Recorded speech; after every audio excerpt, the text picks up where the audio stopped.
السلام علیکم ورحمۃ اللہ وبرکاتہ نحمد و نصلی علی رسولہ الکریم اما بعد ویلکم ٹو دی ویبینار مالدار مولوی۔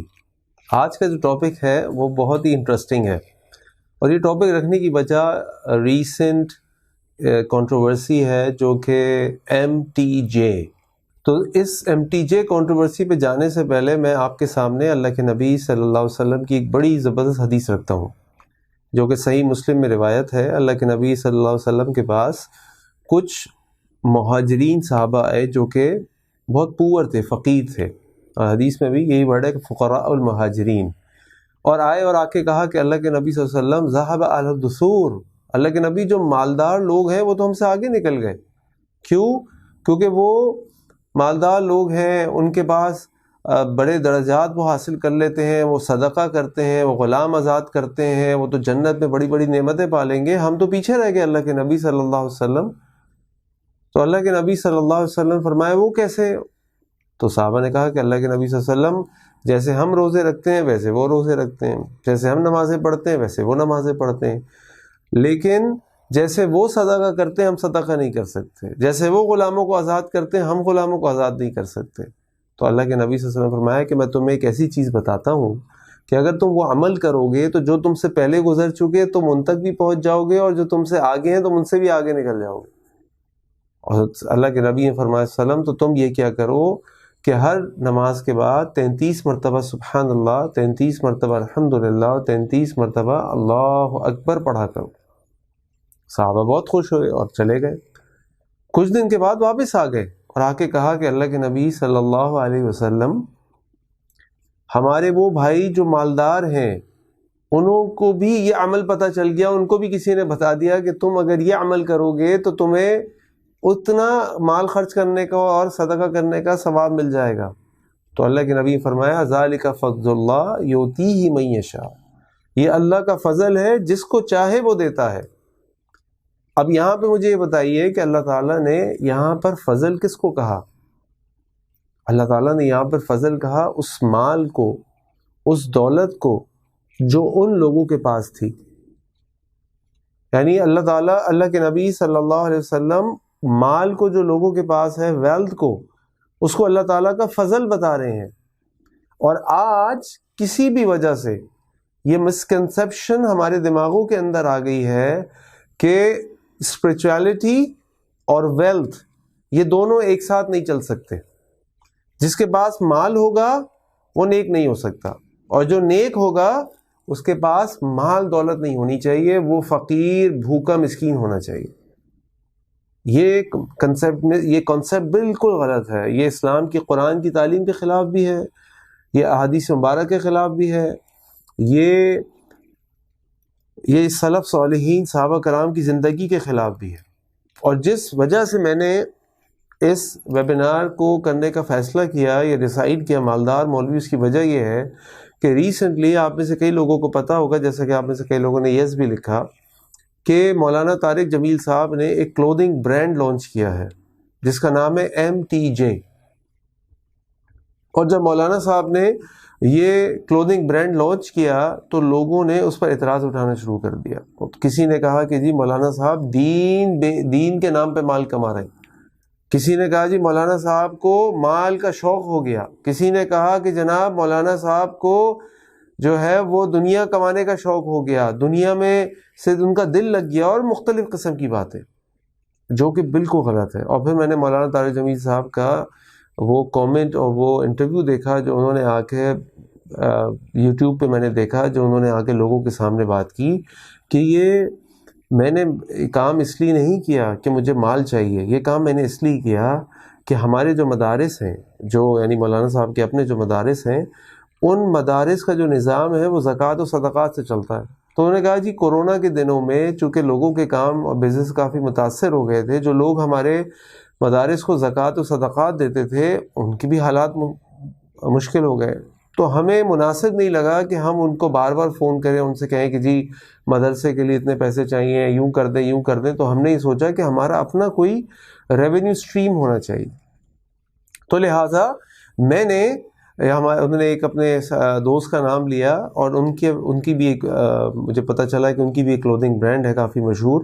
ان کے ساتھ مل کر انہوں نے MTJ کے نام سے ایک کلودنگ برانڈ لانچ کیا تاکہ جب وہ کلودنگ برانڈ مارکیٹ ہوگا اس کی سیلز ہوں گی تو اس سیل سے جو پیسہ آئے گا وہ پیسہ وہ اپنے مدارس کو چلانے کے لیے لگائیں گے. تو مولانا صاحب کو یہ ایکسپلینیشن دینی پڑی جو کہ میرے نزدیک انتہائی تکلیف دہ تھی. مولانا صاحب کو ایکسپلینیشن دینے کی کوئی ضرورت نہیں تھی. مولانا صاحب بڑے دھڑلے سے کہہ سکتے ہیں کہ یہ بزنس میں نے کیوں کیا. اگر تو اللہ تعالیٰ ان کے درجات بلند فرمائے، اگر وہ یہ بھی کہہ دیتے کہ یہ بزنس میں نے اس لیے شروع کیا کہ میں مال کمانا چاہتا ہوں، تو آپ کے خیال میں یہ صحیح تھا یا غلط؟ If you think it's right, say right yes. If you think it's wrong, say no, right no. مولانا صاحب کو ایکسپلینیشن دینے کی کوئی ضرورت نہیں تھی. اور مولانا صاحب اگر یہ بھی کہہ دیتے کہ یہ میں نے بزنس شروع کیا کہ مجھے مال کمانا ہے، میں دولت مند بننا چاہتا ہوں، میں ویلتھ حاصل کرنا چاہتا ہوں، تو اس میں کوئی حرج نہیں تھا. آج پتہ نہیں کیوں ہمارے دل و دماغ کے اندر یہ بات آ گئی ہے کہ جو مسجد کا امام ہوگا، مسجد کا خطیب ہوگا، عالم دین ہوگا، مفتی ہوگا، وہ بیچارہ پھٹی پرانی موٹر سائیکل میں اپنے بچوں کے 4 بچوں کے ساتھ بیٹھا ہوا ہوگا. وہ بیچارہ مسجد کے اندر ایک چھوٹے سے کمرے میں رہتا ہوگا جس میں نہ AC ہوگا. اس کے بچے سرکاری اسکول میں پڑھنے والے ہونے چاہیے، ایسے مدرسے میں جانے والے ہونے چاہیے، اور اس بیچارے کی کوئی سوشل لائف نہیں ہو.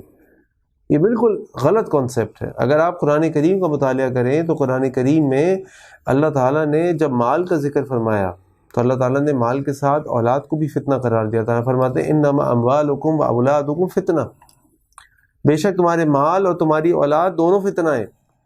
اللہ تعالیٰ نے قرآن کریم فرمائے زُيِّنَ لِلنَّاسِ حُبُّ الشَّهَوَاتِ مِنَ النِّسَاءِ وَالْبَنِينَ وَالْقَنَاطِيرِ الْمُقَنطَرَةِ مِنَ الذَّهَبِ وَالْفِضَّةِ وَالْخَيْلِ الْمُسَوَّمَةِ وَالْأَنْعَامِ وَالْحَرْثِ. اللہ تعالیٰ نے تمام قسم کی جو انسان چیزیں جمع کرتا ہے اور شوق ہوتا ہے اس کے بارے میں فرمایا کہ اللہ تعالیٰ نے اس کی محبت انسان کے دلوں میں ڈال دی. زُيِّنَ لِلنَّاسِ حُبُّ الشَّهَوَاتِ، خواہشات، من النساء عورتوں کی، والبنین بیٹوں کی، والقناطر المقنطرة من الذهب والفضة سونے اور چاندی کے جواہرات کی، والخیل المسومہ اور نشان زدہ گھوڑوں کی یعنی برانڈڈ ہارسز کی، والانعام اور جانوروں مویشیوں کی، والحرث اور کھیتی کی فصلوں کی.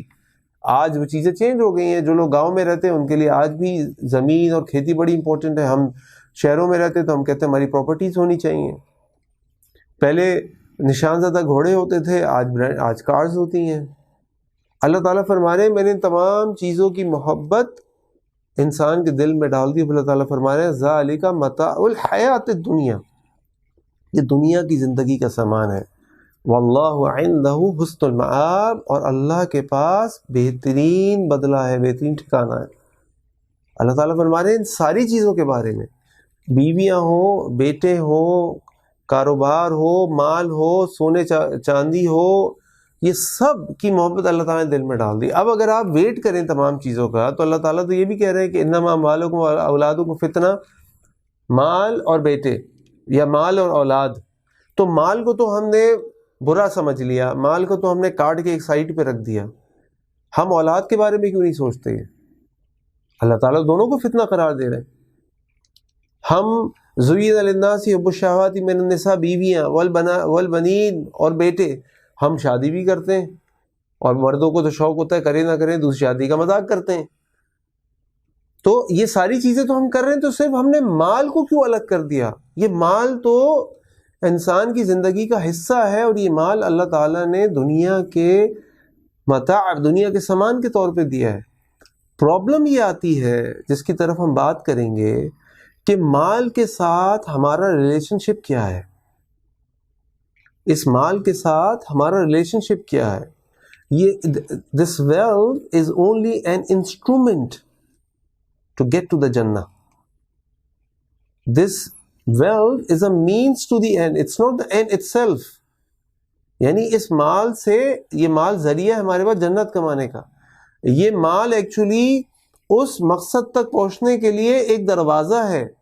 یہ مال خود مقصد نہیں ہے، لیکن جس نے اس کو مقصد بنا لیا، جس نے اس کو ہی سب کچھ سمجھ لیا، اس کے بارے میں اللہ کے نبی نے کیا فرمایا صلی اللہ علیہ وسلم؟ تعس عبد الدنیا و تعس عبد الدرہم. ہلاک ہو گیا درہم کا بندہ، ہلاک ہو گیا دینار کا بندہ۔ کیوں؟ کیونکہ اس کی زندگی میں صرف دینار اور درہم ہے، اس کو کسی اور چیز کی فکر نہیں ہے کہ وہ حرام کما رہا ہے، حلال کما رہا ہے، وہ اپنے حقوق و ذمہ داریاں پوری کر رہا ہے نہیں کر رہا۔ اس کو صرف یہ فکر ہے بس حل میں مزید اور مال چاہیے، اور مال چاہیے، اور مال چاہیے۔ یہ ریلیشن شپ ہے۔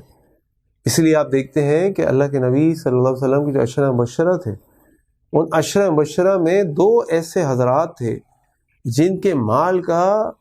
جنہوں نے مال کو جنت کمانے کے لیے حاصل کیا، اور ان میں سے ایک حضرت عبد الرحمن بن عوف رضی اللہ عنہ، اور دوسرے حضرت عثمان غنی رضی اللہ عنہ۔ عبد الرحمن بن عوف رضی اللہ عنہ جب مدینہ آئے تو ان کے پاس کچھ نہیں تھا، اور وہ اللہ کے نبی صلی اللہ علیہ وسلم کے پاس آ کر کہنے لگے کہ اللہ کے نبی صلی اللہ علیہ وسلم، میں نے اپنا سب کچھ اللہ کے لیے مکہ میں چھوڑ دیا، خالی ہاتھ آیا ہوں، صرف ایمان بچا کر لایا ہوں۔ اور اللہ کے نبی نے فرمایا صلی اللہ علیہ وسلم کہ عبد الرحمن، تم اپنا سب کچھ بچا کر لے آئے ہو کیونکہ تم اپنا ایمان بچا کر لے آئے ہو۔ تو یہاں سے ہمیں پتہ چلا کہ اصل چیز ہے ایمان۔ اس کے بعد عبد الرحمن بن عوف کے اللہ کے نبی صلی اللہ علیہ وسلم نے ایک صحابی کے ساتھ برادرہڈ قائم کر دی، جیسے کہ اور صحابہ کے ساتھ کیا۔ ان صحابی نے ان کو مال دیا کہ بھائی یہ مال رکھو اور جاؤ۔ انہوں نے کہا کہ نہیں، مجھے ادھار دے دو اور مجھے بازار کا راستہ بتا دو۔ انہوں نے ادھار لیا، بازار کا راستہ معلوم کیا، بازار جا کے ٹریڈنگ شروع کر دی۔ کچھ دنوں کے بعد اللہ کے نبی صلی اللہ علیہ وسلم ان کو دیکھتے ہیں، اور دیکھتے ہیں کہ ان کے کپڑوں میں ایک خوشبو لگی۔ اس زمانے میں خوشبو رنگ کا رنگ بھی ہوتا تھا۔ آج تو ہم پرفیومز یوز کرتے ہیں، تو اس کے اندر جب ہم یوز کرتے ہیں تو وہ ہماری جس جگہ پرفیوم لگاتے ہیں کپڑوں میں، کپڑا وہ جگہ گیلی ہو جاتی ہے، لیکن تھوڑی دیر کے بعد وہ ڈرائی ہو کے اس کا کلر باقی نہیں رہتا۔ عام طور پہ وہ جو پرفیوم یوز کرتے تھے ان کا کلر باقی ہوتا تھا۔ اللہ کے نبی صلی اللہ علیہ وسلم نے ان کو گزرتے ہوئے دیکھا، ان سے کہا کہ عبد الرحمن، کیا بات ہے بھائی، خوشبو لگائی ہے؟ اور عبد الرحمن نے فرمایا، اللہ کے نبی صلی اللہ علیہ وسلم، میرا نکاح ہو گیا ہے۔ اللہ کے نبی صلی اللہ علیہ وسلم نے فرمایا، ماشاءاللہ، تم نے کیا دیا نکاح میں؟ آپ نے فرمایا، عبد الرحمن نے فرمایا، میں نے سونے کی ایک ڈلی دی۔ یعنی کچھ ہی دنوں میں نکاح ہو گیا، اور نکاح میں بھی سونے کی ڈلی دی۔ ورنہ آپ جانتے ہیں کہ مدینہ میں ایسے صحابہ بھی تھے کہ جن کا نکاح اللہ کے نبی صلی اللہ علیہ وسلم نے جو مہر طے کیا تھا، وہ مہر میں قرآن کی صورت ان کو سکھانی پڑ رہی تھی، کچھ نہیں تھا ان کے پاس۔ لیکن عبد الرحمن بن عوف رضی اللہ عنہ was a successful business man, smart intelligent business man. انہوں نے بزنس کیا، اس بزنس کی وجہ سے انہوں نے مال کمایا، اور ان کا مال اتنا مال تھا کہ اللہ کے نبی صلی اللہ علیہ وسلم نے ایک موقع فرمایا کہ عبد الرحمن دیر کے بعد جنت میں جائے گا، فوراً جنت میں نہیں جائے گا، بلکہ عبد الرحمن فی الجنہ، لیکن وہ اپنے مال کا حساب دینے میں اس کو ٹائم لگ جائے گا، اور پھر وہ جنت میں جائے گا، اتنا مال ہوگا اس کے پاس۔ اور جب عبد الرحمن بن عوف رضی اللہ عنہ کا مال مدینہ آتا تھا تو مدینہ میں شور مچ جاتا تھا کہ عبد الرحمن بن عوف رضی اللہ عنہ کا مال آ رہا ہے۔ گھوڑوں کی ٹریڈ کرتے تھے، وہ بٹر کی ٹریڈ کرتے تھے، وہ کھجوروں کی ٹریڈ کرتے تھے، وہ اپنی ٹریڈنگ کے لیے کیملز انہوں نے اپنے خرید لیے تھے، کرائے پہ نہیں، کیملز خرید لیے تھے انہوں نے۔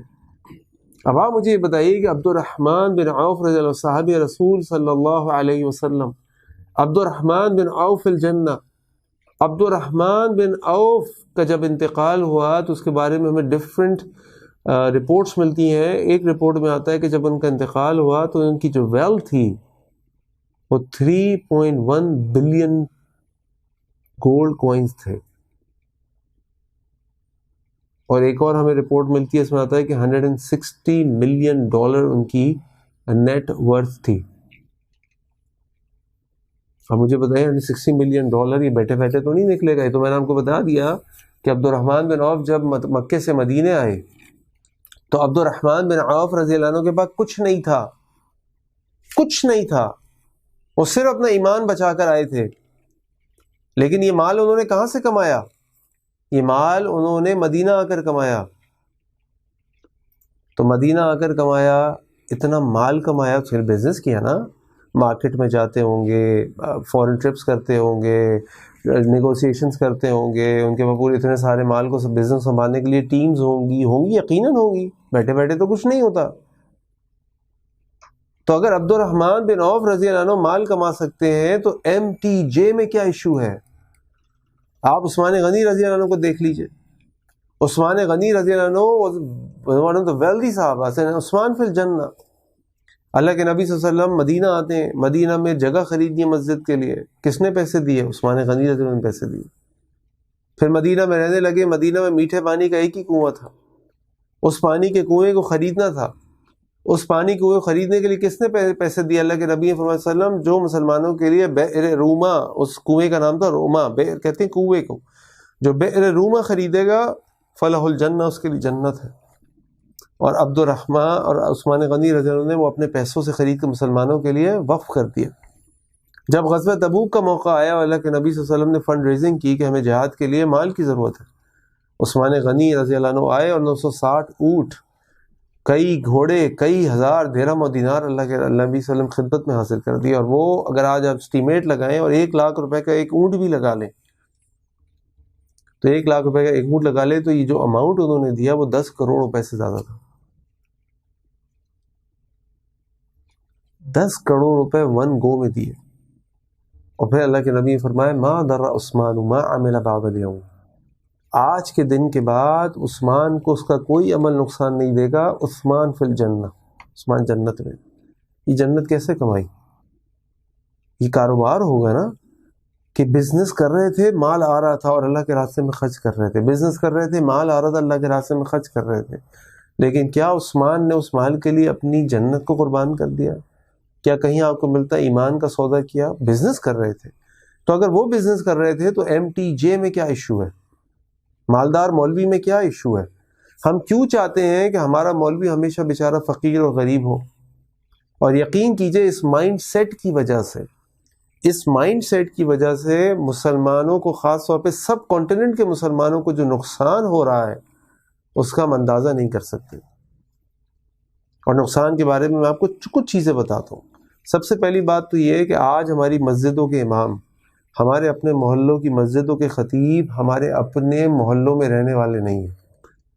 وہ سوشل کلاس سے، ان فیملیز سے نہیں آتے جو اس سٹی کے اندر اور اس محلے سے ان کا تعلق ہو، بلکہ کچھ خاص برادریاں، کچھ خاص علاقے ہیں جہاں سے میں بلک میں کراچی، کم از کم میں کراچی کی بات کرتا ہوں، کراچی کی مسجدوں کے امام اور خطیب ملتے ہیں. کیوں؟ کیونکہ ہم نے ایک خاص فیملی یا کچھ خاص علاقوں کے لیے اس جاب کو چھوڑ دیا. نتیجہ کیا نکلتا ہے؟ نتیجہ نکلتا ہے کہ آپ یہ کہتے ہیں جی ہمارے مولوی صاحب جب درس اور دیتے ہیں، جمعے کا خطبہ پڑھاتے ہیں تو we don't feel connected, we feel disconnected. وہ پتہ نہیں کہاں کی باتیں کر رہے ہوتے ہیں، کس لہجے میں بات کر رہے ہوتے ہیں. اور اس کی وجہ یہی ہوتی ہے کہ وہ ہماری لائف سے ان کا کوئی تعلق نہیں ہوتا. اس کا نتیجہ یہ نکلا اس مائنڈ سیٹ کا کہ مولوی ہمیشہ غریب ہونا چاہیے، اس کا کوئی کاروبار نہیں ہونا چاہیے، اس کے پاس اپنی گاڑی نہیں ہونی چاہیے، اس کے پاس اپنا گھر نہیں ہونا چاہیے. کہ آج ہم اپنے بچوں کو امام اور عالم بنانے کو تیار نہیں، کیونکہ ہم یہ سمجھتے ہیں کہ ہمارا بچہ اگر امام اور عالم بنے گا تو پھر اس کا گھر کیسے چلے گا، اس کے بچوں کی پڑھائی کا کیا ہوگا، اگر اس کی کوئی میڈیکل ایشو ہو گیا تو اس کے پیسے کون بھرے گا. اور واللہ میں مدرسے میں پڑھا ہوں، میں علماء کے ساتھ اٹھتا بیٹھتا ہوں، میں ان کو بہت قریب سے جانتا ہوں، آنسوؤں سے روتے ہیں، آنسوؤں سے. آج ہمارے ڈرائیور اور چوکیدار جو ہمارے گھروں میں کام کرتے ہیں، ان کی سیلری ہے 25,000 روپے ہے، 30,000 روپے کم از کم. میں کراچی کی بات کر رہا ہوں آپ سے، یا اس کے درمیان میں ہوگی. آپ کو پتہ ہے مدرسے میں جو عالم حدیث کی کتاب پڑھاتا ہے، ترمذی پڑھاتا ہے، مشکات پڑھاتا ہے، ابن ماجہ پڑھاتا ہے، اب سنن ابی داؤد پڑھاتا ہے، صحیح مسلم پڑھاتا ہے، یہاں تک کہ صحیح بخاری پڑھاتا ہے، اس کی سیلری بھی، میں ایک عام مدرسے کی بات کر رہا ہوں، میں بہت کوئی ہائی اینڈ مدرسوں کی بات نہیں کر رہا جو کہ 3-4 ہیں کراچی میں کم از کم، 20,000 روپے سے زیادہ نہیں ہوتی. ان کی تنخواہ ایک مدرسے کے شیخ الحدیث میرے پاس آئے، نائب شیخ الحدیث جو صحیح بخاری یا صحیح مسلم وہاں پڑھاتے ہیں، مجھے کہنے لگے کاشف بھائی 3 سال ہو گئے، 3 سال ہماری سیلری میں کوئی اضافہ نہیں ہوا. اور 3 سال کے بعد جب اضافہ ہوا تو ہماری سیلری 14,000 سے 14,500 کر دی گئی. اس کا اتنا بڑا نقصان ہے اس مائنڈ سیٹ کا، کہ اس مائنڈ سیٹ کی وجہ سے آج ہم اپنے بچوں کو اپنی شہر کا، اپنی مسجد کا امام اور خطیب نہیں بنانے کو تیار، کیونکہ ہمیں پتہ ہے کہ مولوی غریب ہی اچھا لگتا ہے، مولوی فقیر ہی اچھا لگتا ہے۔ ہمارے سامنے قرآن موجود ہے، ہمارے سامنے اللہ کے نبی صلی اللہ علیہ وسلم کی حدیث موجود ہے، اس میں آپ فرمانے ذالک فضل اللہ یؤتیہ من یشاء، یہ اللہ کا فضل ہے جس کو وہ چاہے دے۔ ہمارے سامنے صحابہ کی مثال موجود ہے، ہمارے سامنے سلف صالحین کی مثال موجود ہے۔ امام ابو حنیفہ رحمہ اللہ کپڑے کے ٹریڈنگ کرتے تھے، وہ عالم تھے، فقیہ تھے، لیکن اپنے زمانے میں بہت بڑا کاروبار تھا ان کا گارمنٹس کا، ٹیکسٹائل کا۔ وہ اپنے طالب علموں کو وظیفے دیتے تھے، جو ان سے پڑھنے آتے تھے وہ وظیفے دیتے تھے ان کو، وہ ان کی ضرورتوں کو پورا کرتے تھے، اور یہ ہمیں ایک سے نہیں کئی سلف صالحین سے ملتا۔ امام مالک رحمہ اللہ جب بھی اللہ کے نبی صلی اللہ علیہ وسلم کی حدیث پڑھانے آتے تھے، اپنا بہترین نیا جوڑا یا بہترین قسم کی خوشبو لگا کر آتے تھے کہ میں اللہ کے نبی کی حدیث پڑھانے آ رہا ہوں۔ یہ پیسے تھے تو آتے تھے نا، یہ کوئی زکوٰۃ تھوڑی مانگتے تھے لوگوں سے۔ ان کے کاروبار تھے، یا ان کے پاس انہیریٹنس تھی، یا ان کے پاس مال تھا۔ یہ غریب نہیں تھے، یہ فقیر نہیں تھے، اور یہ اسی لیے نہیں تھے کہ یہ ساتھ ساتھ کوئی ہنر بھی تھا ان کے پاس۔ یہ کاروبار کرتے تھے، یا ٹیچنگ کرتے تھے، یا یہ انجینئر تھے، یا یہ میڈیکل ڈاکٹر تھے، یا طبیب تھے، لیکن کوئی نہ کوئی ان کے پاس ایک اچھا ریونیو سٹریم موجود تھا جس کی بیسس پہ اپنی زندگی گزار رہے ہوتے تھے۔ یہ بات اتنی امپورٹنٹ ہے، جیسے کہ میں نے آپ سے کہا کہ ہم سمجھتے ہیں کہ اسپرچویلٹی اور ویلتھ یہ دونوں ساتھ ساتھ نہیں چل سکے، جو کہ انتہائی غلط ایک کنسیپٹ ہے۔ اور ایک اور کنسیپٹ اٹیچ ہو گیا، وہ یہ کہ جی جو آدمی بھی زاہد ہوگا، یعنی زہد اختیار کرے گا، اس کا دنیا سے کوئی تعلق نہیں ہے۔ وہ اچھا لباس نہیں پہنے، وہ اچھی خوشبو نہ لگائے، اس کے بال نہ بنے ہوئے ہو، وہ چہرے سے بڑا کمزور اور لاغر لگے یا بڑا مسکین لگے، یہ زہد نہیں ہے۔ آپ کے خیال میں ابو بکر صدیق رضی اللہ عنہ، عثمان غنی رضی اللہ عنہ، عبد الرحمن بن عوف رضی اللہ عنہ زاہد نہیں تھے؟ ان کے اندر زہد نہیں تھا؟ امام ابو حنیفہ، امام مالک کے اندر زہد نہیں تھا؟ ان کے بعد بھی زہد تھا، اور یہ زاہد تھے۔ لیکن زہد اس چیز کا نام نہیں ہے، زہد اس چیز کا نام ہے کہ آپ کے دل میں اللہ ہو اور آپ کے ہاتھ میں دنیا ہو، نہ یہ کہ آپ کے دل میں دنیا ہو اور آپ کی زبان پر اللہ اللہ ہو۔ آپ کے دل میں اللہ ہو اور دنیا آپ کے ہاتھ میں ہو، اور آپ کہیں کہ بھئی یہ دنیا ہے، یہ زندگی گزارنے کا سامان ہے، یہ کم زیادہ ہو یا آگے پیچھے ہو جائے، میں اس کی وجہ سے اپنے اللہ سے اپنا تعلق ختم نہیں کروں گا یا خراب نہیں کروں گا۔ اسی کے اندر آپ دیکھیے کہ آج اس مائنڈ سیٹ کی وجہ سے ہمارا کیا حال ہے۔ اس مائنڈ کے سیٹ کی وجہ سے ہمارا حال یہ ہے کہ آج ہمارے بچے کو اگر کوئی قاری صاحب گھر میں قرآن پڑھانے آتے ہیں تو ان پر ہم بڑا احسان کرتے ہوئے ان قاری صاحب کو 3,000 روپے یا 4,000 روپے، یا بہت بڑی بات ہو گئی تو 5,000 روپے ہم اپنے بچے کو قرآن پڑھانے کے دیتے ہیں، جو وہ آدھے سے 1 گھنٹے ہمارے بچے کو قرآن پڑھانے آتے ہیں۔ آپ کے خیال میں صحیح فگر بتا رہا ہوں؟ آپ نے اس سے زیادہ اگر فگر سنی ہے کہ جو بچوں کو ناظرہ پڑھانے قرآن گھر پر آتے ہیں قاری صاحب، ان کو اس سے زیادہ کوئی فیس دیتا ہو تو ذرا بتائیے گا۔ اگر آپ نے زیادہ سنی ہے تو بتائیے یس۔ اور اب آپ ذرا مجھے بتائیے، آپ کے بچے کو جب میتھس کا ٹیوٹر پڑھانے کے لیے آتا ہے، جب آپ کے بچوں کو وہ میتھس کا ٹیوٹر میتھس پڑھانے کے لیے گھر پر آتا ہے، یا آپ کے بچوں کو اسکول کی ٹیوشن پڑھانے کے لیے آتا ہے، تو آج کوئی ٹیوٹر 5,000 روپے سے کم میں آپ کے گھر پڑھانے آتا ہے؟ بتائیے یس یا نو۔ اگر 5,000 روپے سے کم میں کوئی پڑھانے آتا ہے تو یس لکھیں پلیز۔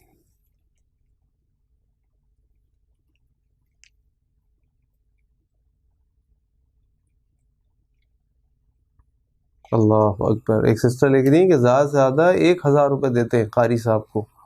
انا للہ و انا الیہ راجعون۔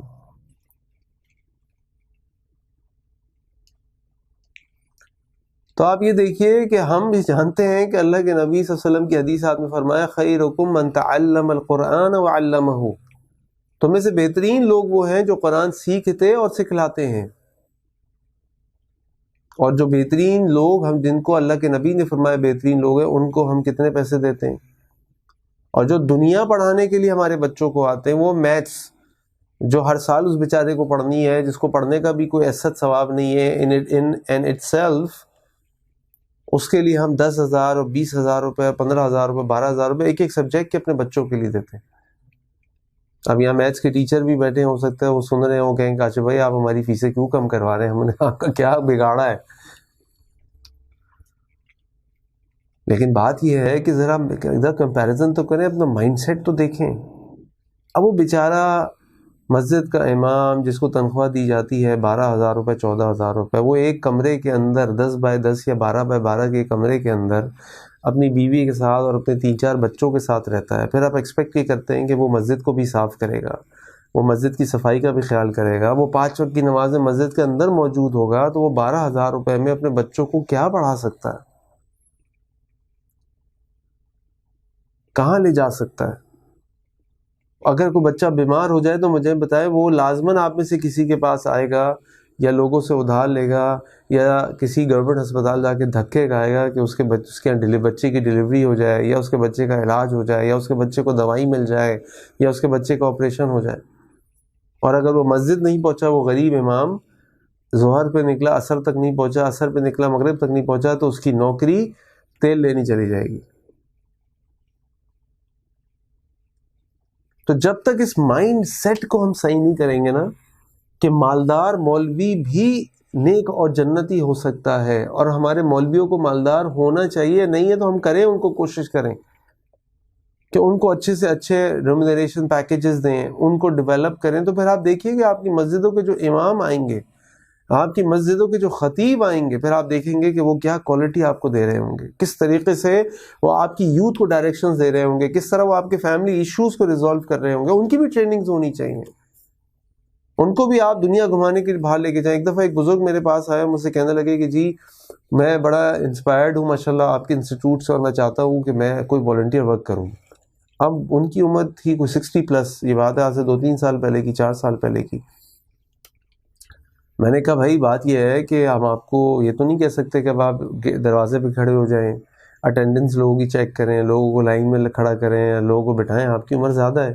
میں نے کہا جی اگر آپ نیکی کا کام کرنا چاہتے ہیں، میری آپ سے ایک ریکویسٹ ہے. میں نے کہا جی کیا ریکویسٹ ہے؟ میں نے کہا جی آپ بزنس مین آدمی ہیں، آپ دنیا گھومتے ہیں، میری ریکویسٹ آپ سے یہ ہے کہ سال میں 1 سے 2 دفعہ جب بھی آپ اپنے کسی بزنس ٹرپ پہ جا رہے ہوں تو کسی ایک عالم کو یا کسی امام کو اپنے ساتھ لے جایا کریں. کہنے لگے کیوں؟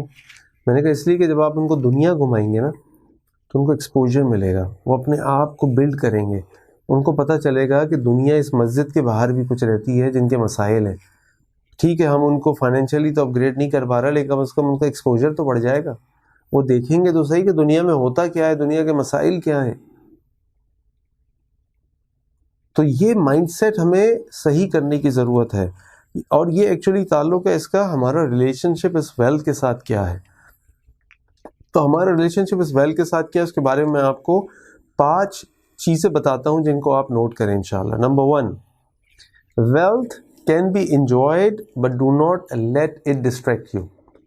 مال سے آپ فائدہ اٹھائیں، لیکن یہ مال آپ کو آپ کے ٹرو پرپس سے اور آپ کے جو منزل ہے جنت اس سے ڈسٹریکٹ نہ کریں.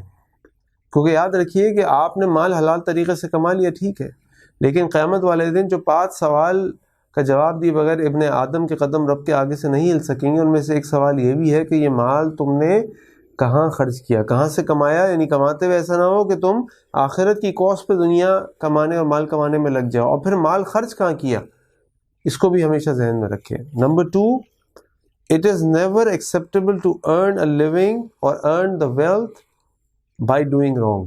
کبھی حرام طریقے سے مال حاصل کرنے کی کوشش نہ کریں. یہ حرام طریقہ حرام کاروبار بھی ہو سکتا ہے، فار ایگزامپل سود کا کاروبار، فار ایگزامپل شراب کا کاروبار، فار ایگزامپل کسی حرام چیز کا کاروبار. یہ حرام طریقے سے مال کمانا ایسے بھی ہو سکتا ہے کہ وراثت کے مال پہ قبضہ کر لیا جائے. یہ حرام مال کمانا ایسے بھی ہو سکتا ہے کہ کسی کو چوری، ڈاکہ یا دھوکہ دے کے مال ہتھیا لیا جائے. ہر کوئی بھی طریقہ ہو کہ آپ کسی غلط طریقے سے مال کو حاصل کر رہے ہیں، یہ ریلیشن شپ مال کے ساتھ رکھیں کہ یہ کام نہیں کر سکتے آپ. Number 3، practice charity toward the poor, orphan and those in need. کہ چیریٹی دیتے رہیے، دیتے رہیے، دیتے رہیے. اور غریبوں کو دیجیے. کوئی مسکین آپ کو نظر آ جائے, کوئی ضرورت مند آپ کو نظر آ جائے, جو کچھ آپ کر سکتے ہیں وہ دیجیے, کیونکہ اللہ کے نبی نے فرمایا صلی اللہ علیہ وسلم اتقوا النار ولو بشق التمر, اپنے آپ کو جہنم کی آگ سے بچاؤ چاہے آدھی کھجوری کیوں نہ دینی پڑے. صحابہ نے جب یہ حدیث سنی تو صحابہ کرام رضوان اللہ علیہم اجمعین راتوں کو نکل جاتے تھے مزدوریاں کرنے, یہودی کی مزدوری کر رہے ہیں, اس کی مزدوری کر رہے ہیں, اور 2 4 6 8 جو بھی کھجور ملتی تھی صرف اس لیے کہ میں یہ ایکسٹرا کھجور کما کے اللہ کے راستے میں صدقہ کر دوں اور اپنے آپ کو جہنم سے بچا لوں. ضروری نہیں ہے کہ آپ لاکھوں کروڑوں 1000 روپے دیں, 1 روپیہ 5 روپے 10 روپے جو اللہ نے آپ کو استطاعت دی دیتے رہیے. نمبر 4, do not fear poverty, God will provide.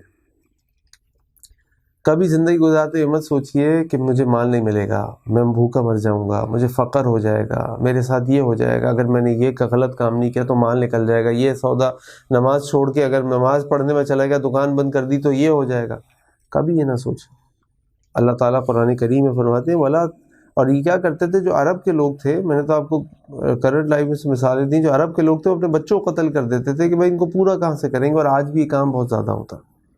اللہ تعالیٰ قرآن میں فرماتے ہیں وَلَا تَقْتُلُوا أَوْلَادَكُمْ مِنْ خَشْيَةِ إِمْلَاقٍ, کہ تم اپنی اولادوں کو قتل مت کرو بھوک کے خوف سے یا فقر کے خوف سے. نَحْنُ نَرْزُقُكُمْ وَإِيَّاهُمْ, ہم تم کو بھی رزق دیتے ہیں اور ان کو بھی ہم رزق دینا ہماری ذمہ داری ہے. کیونکہ اللہ تعالیٰ نے قرآن کریم میں ایک اور مقام پہ فرمایا 12واں پارے کے آغاز میں وَمَا مِن دَابَّةٍ إِلَّا عَلَى اللَّهِ رِزْقُهَا, زمین پر کوئی دابہ نہیں ہے مگر اس کا رزق اللہ کے اوپر ہے.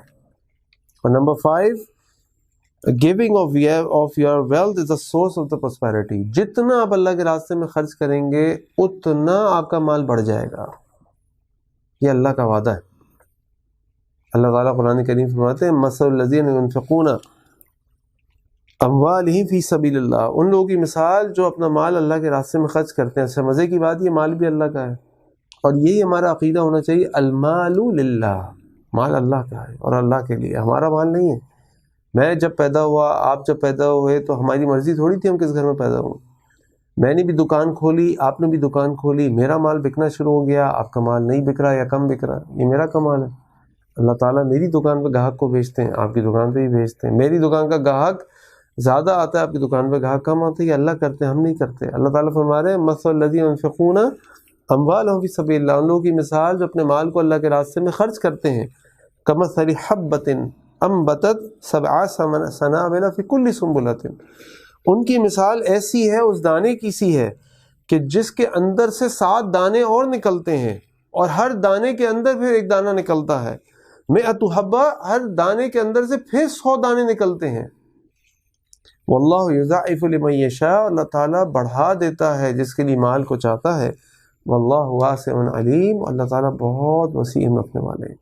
میں ایک شیخ کا انٹرویو سن رہا تھا, انہوں نے کہا کہ مجھے ایک لڑکا ملا, ینگ لڑکا 27-28 ایئرس کا, کینیڈا میں. شیخ توفیق چودھری بتا رہے تھے, کہنے لگے کہ وہ اتنا ویلدی کہ میں کیا بتاؤں آپ کو. اس کی مطلب 27-28 ایئرس کی ایج میں وہ دنیا کی بڑی بڑی جو آئل کمپنیز ہیں ان کی ریفائنریز کے کانٹریکٹ اس کو ملتے تھے بنانے کے لیے. وہ 27-28 سال کے لڑکے کو, جس نے اپنی خود کمپنی فارم کی تھی, نہیں اپنے باپ کی کمپنی چلا رہا تھا. اس سے شیخ نے پوچھا کہ بھائی تم کیا کرتے ہو جو اتنی چھوٹی ایج میں تمہارا اتنا بڑا بزنس ہو گیا, اور تم اتنا گرو ہو گئے, تمہیں اتنا پروفٹ ملتا ہے.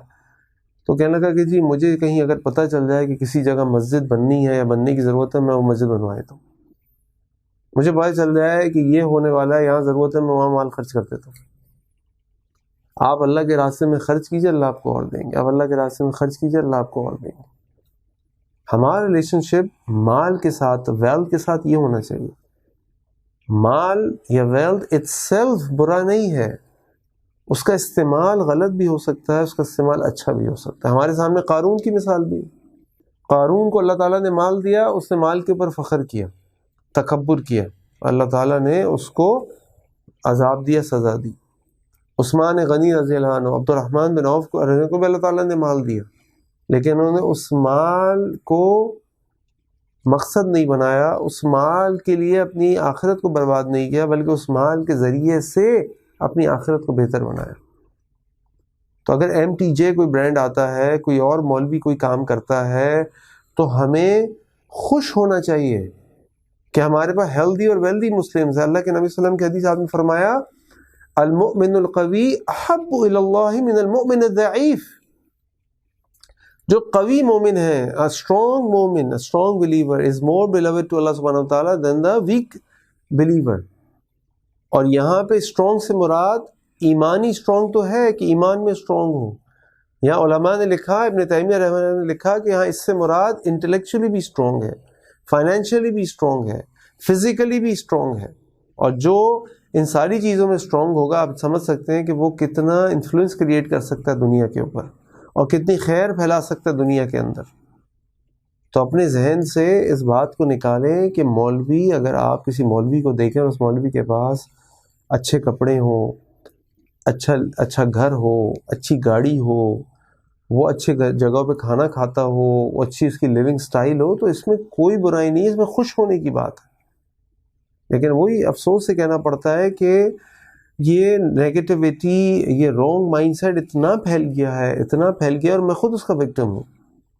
میرے ساتھ ہوا, آپ کو پتہ ہے کہ میں اذان انسٹیٹیوٹ میں, یعنی میں اس کا پارٹ ہوں. اذان انسٹیٹیوٹ میں کئی ایونٹ فری آف کاسٹ ہوتے ہیں, جیسے ویبینار ہے, اس کی کوئی فیس نہیں ہے. کبھی ہم فیس بک پہ بھی کوئی کورسز کر لیتے ہیں, فری ہوتے ہیں. اور ہمارے کئی قسم کے کورسز کانفرنسز میں ہم فی رکھتے ہیں. فی رکھنے کی 2-3 وجوہات ہیں. ایک وجہ یہ ہے فی سے رکھتے ہیں کہ جب لوگ فائنینشیل کمٹمنٹ کرتے ہیں تو they become serious, and when they come to attend the class, they attend the class very seriously. بہت سنجیدگی سے کلاس کے اندر آتے ہیں, وہ کلاس اٹینڈ کرتے ہیں اور کمٹمنٹ اپنی فلفل کرتے ہیں. کیونکہ ہماری کلاسز 3 گھنٹے کی, 6 گھنٹے کی, 7 گھنٹے کی ہوتی ہیں, تو ہمیں کمٹمنٹ چاہیے, نمبر 1. نمبر 2, ہم یہ چاہتے ہیں کہ ہمارے انسٹرکٹر جو ہمارے انسٹیٹیوٹ میں پڑھائیں ان کو بھی ہم اچھا پے کریں. ایسا پے کریں جیسے یونیورسٹیز میں پے کیا جاتا ہے. کیوں؟ تاکہ ان کی بھی فائنینشیل اسٹرینتھ بڑھ جائے, اور جو لوگ ان کو دیکھ رہے ہیں وہ بھی کہیں کہ بھئی ہمیں اپنے اسٹینڈرڈ کو اچھا کرنا ہے, ہمیں بھی اذان میں پڑھانا ہے, اذان کی طرح اور انسٹیٹیوٹس آ جائیں تو اس میں پڑھانا ہے, اور وہاں پہ ان کو ایک اچھا فائنینشیل کمپنسیشن ملے. اس لیے ہم فی چارج کرتے ہیں. اور تیسرا, ہم اس لیے فی چارج کرتے ہیں کہ ان اسلامک انسٹیٹیوشنس کو چلانے کے لیے, اسلامک اداروں کو چلانے کے لیے ہمیں لوگوں سے بار بار جا کے زکوٰۃ اور صدقات نہیں مانگنے پڑے. یہ ہمارے انسٹیٹیوشن سیلف سسٹینیبل کیوں نہیں ہو سکتے؟ اگر ہم دنیا کی تعلیم, دنیا کی یونیورسٹی, اسکول, کالج جا کے ہائی فی پے کر سکتے ہیں تاکہ ہم بیسٹ آف دی ایجوکیشن حاصل کر سکیں, تو why not best of the Islamic education at a good price? Why not? Why not? What is stopping us from doing that? ایک صاحب سے میری بات ہوئی, وہ کہنے لگے کہ جی جو اسلامی تعلیم ہے وہ بالکل فری ہونی چاہیے. میں نے کہا بھائی کیوں فری ہونی چاہیے؟ کہنے لگے جی بس فری ہونی چاہیے, قرآن اور دین کو جو ہے نا آپ مشکل نہ بنائیں, دین ہر آدمی کے لیے ایکسیسیبل ہونا چاہیے, ہر آدمی جو ہے وہ دین کی تعلیم حاصل کر سکتا ہوں. میں نے کہا جی بالکل ٹھیک ہے. میں نے اس سے پوچھا جی آپ کے بچے کہاں پڑھتے ہیں؟ کہنے لگے جی اسلامک اسکول میں پڑھتے ہیں. میں نے کہا اسلامک اسکول کو ذرا اردو میں ترجمہ کیجیے. سوچنے لگے اور خاموش ہو گئے. میں نے کہا بھائی اسلامک اسکول کو اردو میں کہتے ہیں مدرسہ اسلامیہ. تو مدرسے میں جا کے بچہ فری پڑھے, اور اس آپ کا بچہ جس مدرسے میں جاتا ہے وہاں 15,000 روپے 12,000 روپے اسکول کی فیس دیتے ہیں بچے کی. میں نے کہ یہ کیا تضاد ہے؟ آپ کا بچہ اسلامک اسکول میں جا کے حفظ کرتا ہے اور اس کی آپ 10,000 روپے فیس دیتے ہیں. میرا بچہ مدرسے میں جا کے حفظ کرتا ہے اور مدرسہ بھی مجھ سے فیس نہ لے اور میں بھی ان کو فیس نہ دوں. یہ کون سا انصاف ہے یار؟ آپ اردو اور انگلش کے فرق کی وجہ سے آپ نے ایک جائز چیز پہ آپ اتنے سخت ہو گئے, ناراض ہو گئے. تو یہ ہمارا رانگ مائنڈ سیٹ ہے, رانگ مائنڈ سیٹ ہے. تو اگر ہمیں کوئی مولوی بزنس کرتا ہوا نظر آئے, کوئی مولوی فائنینشلی پراسپرس ہوتا نظر آئے, کوئی مولوی بہترین لباس میں, بہترین لائف سٹائل میں نظر آئے, تو ہمیں خوش ہونا چاہیے, ہمیں خوش ہونا چاہیے. تو لہٰذا اس بات پہ میں اپنی آج کی ٹاک کو ختم کرتا ہوں انشاءاللہ, اور اس حدیث پہ کہ اللہ کے نبی صلی اللہ علیہ وسلم فرمایا کہ لا حسد فی اثنتین, 2 لوگوں کے اوپر حسد کرنا جائز ہے. آپ کو پتہ ہے ہمارے دین میں حسد جائز نہیں ہے, لیکن 2 لوگ ایسے ہیں جن کے اوپر حسد کرنا جائز ہے, جس کو ہم اردو میں رشک بھی کہتے ہیں, رشک کرنا. وہ کون 2 لوگ ہیں؟ ایک وہ شخص ہے جس کو اللہ تعالیٰ نے علم دیا, حکمت دی, اور وہ اس علم اور حکمت کو لوگوں کے سامنے رکھتا ہے, ان کو اس کی تعلیم دیتا ہے. تو انسان خواہش کرے کہ اللہ تعالیٰ مجھے بھی ایسا علم دے اور میں اللہ تعالیٰ اس علم کو پھیلاؤں. اور دوسرا وہ شخص جس کو اللہ تعالیٰ نے مال دیا ہو اور اس مال کو وہ اللہ کے راستے میں خرچ کرتا ہو، اور آپ یہ حسد کریں، یہ خواہش کریں کہ اللہ مجھے بھی مال دے اور میں بھی مال کو اسی طرح اللہ کے راستے میں خرچ کروں، لوگوں کی ضروریات کو پورا کروں۔ تو یہاں پہ آ کے میں اپنی بات کو ختم کرتا ہوں اور آپ کے سامنے یہ بات رکھتا ہوں کہ مجھے امید ہے کہ آپ میں سے جو لوگ اس پروگرام کو سن رہے ہوں گے ان کے سامنے یہ بات کلیئر ہو گئی ہوگی کہ اسلام کے اندر مال کمانا، مال کو استعمال کرنا اور ایک مولوی کا، ایک امام کا، ایک عالم کا بزنس کرنا بالکل جائز ہے۔ میں تو سمجھتا ہوں کہ پسندیدہ ہے، کیونکہ اگر ہمارا عالم، مولوی اور امام کا پاس مال ہوگا اور اپنے بچوں کو بہترین ایجوکیشن دے گا تو یقیناً وہ بچے بھی اپنے باپ کی اچھی تربیت کی وجہ سے معاشرے میں بہت پازیٹیو رول پلے کریں گے۔ لیکن اگر وہی بچوں کو اسکول پڑھنے کو نہیں ملے گا یا انتہائی لو لیول کا اسکول ملے گا تو وہ بچے بیچارے نیک بننے کے اس اسکول کے اندر جا کر اور لو ایجوکیشن یا لو کوالٹی ایجوکیشن لے کر کچھ بھی نہیں کر سکیں گے۔ تو اپنے انسٹیٹیوشن کو اسٹرانگ کیجیے، اپنے علماء کو اسٹرانگ کیجیے، اپنے ائمہ کو اسٹرانگ کیجیے، اپنے مشائخ کو اسٹرانگ کیجیے، دیکھیے، معلوم کیجیے ان کی کیا مسائل اور کیا ضروریات ہیں، اور ان کی ضروریات اور مسائل کو اسپانسر کیجیے تاکہ وہ ایک اچھی، happy, prosperous, tension free life گزاریں اور اپنا بیسٹ اللہ کے دین کے لیے لوگوں کے سامنے ایفرٹ پٹ کرنے کی کوشش کریں تاکہ ہماری سوسائٹی اسٹرانگ ہو۔ سبحانک اللہم بحمدک، اشہد ان لا الہ الا انت، استغفرک و اتوب الیک۔ السلام علیکم ورحمۃ اللہ وبرکاتہ۔